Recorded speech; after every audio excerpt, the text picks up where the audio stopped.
வணக்கம் நேயர்களே! Welcome to our channel ரயில் வண்டி. நாம் இன்னைக்கு நாகப்பட்டினம் ஜங்ஷன்ல இருக்கோங்க. நாகப்பட்டினம் ஜங்ஷனுக்கு புது பில்டிங் கட்டிட்டு இருக்கிறது உங்க எல்லாத்துக்குமே தெரிஞ்சிருக்கும். ஏற்கனவே நம்ம சேனல்லயே 2 தடவ அப்டேட் போட்டிருந்தோம். இன்னைக்கு நாம அதோட கரண்ட் அப்டேட்ட தான் பார்க்க போறோம். அதுக்கு முன்னாடி நம்ம சேனல சப்ஸ்கிரைப் பண்ணலனா சப்ஸ்கிரைப் பண்ணிட்டு பெல் பட்டன கிளிக் பண்ணிக்கோங்க. அப்பதான் நான் போடுற வீடியோ அப்டேட்ஸ் எல்லாமே உங்களுக்கு ரெகுலரா கிடைக்கும். இந்த நாகப்பட்டினம் ஸ்டேஷன் பார்த்தீங்கன்னா 1861வது வருஷம் கட்டப்பட்டதுங்க. தெற்கு ரயில்வேயோட முதல் தலைமையகம் அப்போ இங்கே தான் இருந்துச்சு.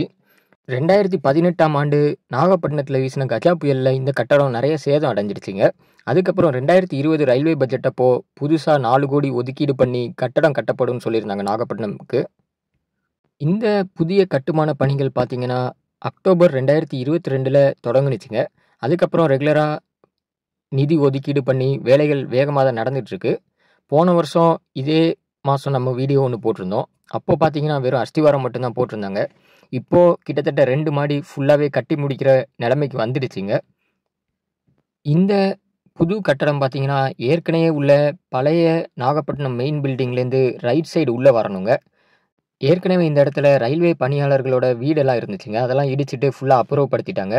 அந்த இடத்துல தான் இப்போ கட்டிகிட்டு இருக்காங்க. உங்களுக்கு இந்த இடத்துல இருந்த பழைய வீடுகள் எல்லாத்தையுமே இடிச்சிட்டாங்க. இந்த கட்டடத்துக்கு மெயின் என்ட்ரன்ஸ் எங்கே வருதுன்னா நாகப்பட்டினம் டவுன் போலீஸ் ஸ்டேஷன், அதாவது நேதாஜி சாலையில் இருக்குங்க. அதுக்கு கரெக்டாக ஆப்போசிட் சைடில் தான் இப்போது உள்ள புது பில்டிங் கட்டிட்டு இருக்காங்க. அதுக்கான என்ட்ரன்ஸும் அந்த இடத்துல தான் வருது. இந்த புது கட்டடம் பார்த்தீங்கன்னா எக்ஸகன் வடிவில் கட்டிட்டு இருக்காங்க. ரொம்ப பிரம்மாண்டமாக தான் கட்டுறாங்க. இதுதான் பார்த்தீங்கன்னா புது நாகப்பட்டினம் ரயில்வே ஸ்டேஷனோட என்ட்ரன்ஸுங்க. இந்த இடத்துல தான் வருது. இதுதான் மெயின் ஹால். புது கட்டடத்தோட எவ்வளோ பிரம்மாண்டமாக இருக்குன்னு பாருங்கள். இந்த கட்டடத்தில் லெஃப்ட் சைடு தான் டிக்கெட் கவுண்டர் வருது. ரைட் சைடு படிக்கட்டு வச்சுருக்காங்கங்க. அதாவது மாடியில் ரிட்டையரிங் ரூம்ஸ் எல்லாமே வருது. அங்கே போகிறதுக்கான படிக்கட்டு எல்லாமே ரைட் சைடில் வச்சுருக்காங்க. லெஃப்ட் சைடில் டிக்கெட் கவுண்டர் வருது. நேராக உள்ளது நாகப்பட்டினம் முதல் பிளாட்ஃபார்ம். இதுதான். இந்த வழியாக தான் போகணும் இனிமேல். நல்ல பிரம்மாண்டமாக இருக்குங்க கட்டடம். உள்ளே பார்க்குறதுக்கு அவ்வளோ பிரம்மாண்டமாக இருக்குது. எல்லா மாடர்ன் ஃபெசிலிட்டி எல்லாமே வச்சு தான் கட்டுறாங்க இந்த கட்டடம் பார்த்தீங்கன்னா. இதுதான் நாகப்பட்டினம் மெயின் பில்டிங்லேருந்து பிளாட்ஃபார்முக்கு போகிறதுக்கான வழி. இந்த இடத்துல டிக்கெட் கவுண்டர். அதே மாதிரி இந்த கட்டடத்துக்கு நேதாஜி சாலையிலேருந்து 2 என்ட்ரன்ஸ் வச்சு கட்டுறாங்கங்க. ஒரு வழியாக என்ட்ரியும் இன்னொரு வழியாக எக்ஸிட்டும் வச்சு கட்டுறாங்க. சென்டரில் பார்த்தீங்கன்னா பூங்கா அமைக்கிற மாதிரி வச்சுருக்காங்க. ஏற்கனவே பழைய பில்டிங்க்கு முன்னாடி உள்ள தேசிய கொடி எல்லாமே இங்கே மாற்றிடுவாங்க இந்த கட்டடம் திறந்தோன்னே. அதே மாதிரி தெற்கு ரயில்வேக்கு நானும் ஒரு கோரிக்கை வைக்கிறேன். இந்த கட்டடம் திறந்ததுக்கப்புறம் இங்கே நாகப்பட்டினத்தில் தான் தெற்கு ரயில்வேயோட முதல் தலைமையகம் இருந்துச்சுங்க. அதை நினைவுபடுத்துகிற வகையில் ஒரு விண்டேஜ் இன்ஜின் இந்த கட்டடத்துக்கு முன்னாடி வைக்கணும்னு கோரிக்கை வைக்கிறேன். திருச்சியில் உள்ள மாதிரி, சென்னையில் உள்ள மாதிரி பழைய விண்டேஜ் ரயில் இன்ஜின் இங்கே வச்சா ரொம்ப நல்லா இருக்குங்க.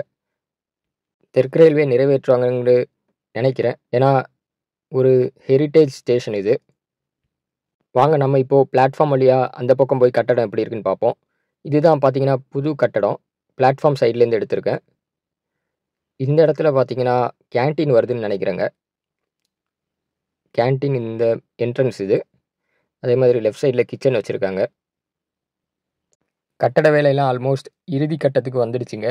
இன்னும் ஒரு 4-5 மாதத்தில் திறந்துருவாங்கன்னு எதிர்பார்க்கலாம். ஏன்னா போன வருஷம் சுத்தமாக இங்கெல்லாம் எதுவுமே இல்லை. வெறும் அஸ்திவாரம் தான் போட்டிருந்தாங்க. இதே நேரத்தில் ஒரு வருஷத்தில் இவ்வளோ பிரம்மாண்டமாக பெருசாக கட்டியிருக்காங்க கட்டடம். இந்த இடத்துல ரிட்டையரிங் ரூம்ஸ்லாம் வரும்னு நினைக்கிறேன். மேலே லிஃப்ட் ஃபெசிலிட்டி எதுக்கோ வச்சுருக்காங்க. மேலே பேசஞ்சர் தங்குறதுக்கான ரூம்ஸ் எல்லாமே வருதுன்னு நினைக்கிறேன். இது என்ட்ரன்ஸோட இந்த பக்கங்க, பிளாட்ஃபார்ம்லேருந்து போகிற வழி. இனி நாகப்பட்டினம் ரயில்வே ஸ்டேஷனுக்கு வர பேசஞ்சர்ஸ் எல்லாமே திறந்ததுக்கப்புறம் இந்த வழியாக தாங்க வரணும். இதுதான் மெயின் என்ட்ரன்ஸ் வழி பிளாட்ஃபார்முக்கு வரத்துக்கு. பழைய கட்டடம் என்ன பண்ண போகிறாங்கிறத இனிமே தான் நமக்கு தெரிய வரும் இந்த கட்டடம் திறந்ததுக்கப்புறம். அதையும் மெயின்டைன் பண்ணால் ரொம்ப நல்லாயிருக்கும். ஏன்னா முதல்ல திறந்த கட்டடம் 1861ஆம் ஆண்டு. அந்த வருஷம் எல்லாமே எழுதியிருக்கும் அந்த கட்டடத்துலேயே. அதையும் ரினோவேட் பண்ணி மெயின்டைன் பண்ணாங்கன்னா ரொம்ப நல்லாயிருக்கும் ரயில்வே. அதே மாதிரி நாகப்பட்டினம் ஜங்ஷனில் இப்போது 2 லிஃப்ட் வசதி வச்சு கொடுத்துருக்காங்கங்க. மின் தூக்கி 2 வச்சுருக்காங்க. அதையும் கிட்டக்க போய் பார்ப்போம் வாங்க. பிளாட்ஃபார்ம் 1 மற்றும் 2 இரண்டுத்துலேயுமே மின் தூக்கி வசதி வச்சுருக்காங்க. இன்னும் செயல்பட ஆரம்பிச்சிருச்சான்னு தெரியல. போன தடவை வந்தப்போ அப்போ தான் கட்டிட்டு இருந்தாங்க. போன வருஷம் வந்தப்போ. வாங்க கிட்டக்க போய் பார்ப்போம். இன்னும் பயன்பாட்டுக்கு வரலன்னு தான் நினைக்கிறேன். ஏன்னா, யாரும் திறந்து வச்ச மாதிரி எனக்கும் தெரியல. எந்த நியூஸ்லயும் பார்க்கல. நல்ல பிரம்மாண்டமா கட்டியிருக்காங்க. லிஃப்ட் பார்த்தீங்கன்னாலே தெரியும். மின்தூக்கி ஒர்க் ஆகுதுங்க லிஃப்ட். நம்பர்லாம் காமிக்குது. வாங்க பிரஸ் பண்ணி பார்ப்போம்.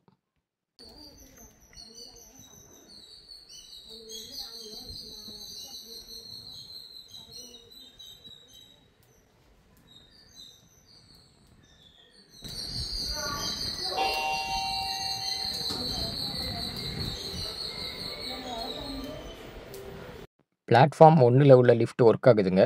ஆனா, திறந்து வச்ச மாதிரி தெரியல. மேபி இனிமே தான் யாரோ ஃபங்ஷன் வச்சு திறந்து வைப்பாங்கன்னு நினைக்கிறேன். வாங்க 2வது பிளாட்ஃபார்ம்ல உள்ள லிஃப்ட்டையும் போய் பார்ப்போம். இது நடைமேடையிலேருந்து எடுத்ததுங்க. ஃபுட் ஓவர் பிரிட்ஜ்லேருந்து எடுத்தது. பிளாட்ஃபார்ம் 1க்குள்ள லிஃப்ட். இந்த பக்கம் பார்த்தீங்கன்னா, பிளாட்ஃபார்ம் 2 மற்றும் 3க்குள்ள லிஃப்ட் இங்க வச்சிருக்காங்க. இதுவும் ஒர்க் ஆகும்னு நினைக்கிறேன். ஏன்னா, எல்லா வேலையுமே முடிஞ்சிடுச்சு. அதே மாதிரி என்னோட இன்னொரு கோரிக்கை என்னன்னா, இந்த கட்டட வேலைகள் முடியிற வரைக்கும் நாகப்பட்டினம் ஸ்டேஷன அம்ரித் பாரத்ல சேர்க்க முடியாது. ஏன்னா, இந்த கட்டட பணிகள்லாம் முடிஞ்சிட்டு தான் சேர்க்க முடியும்.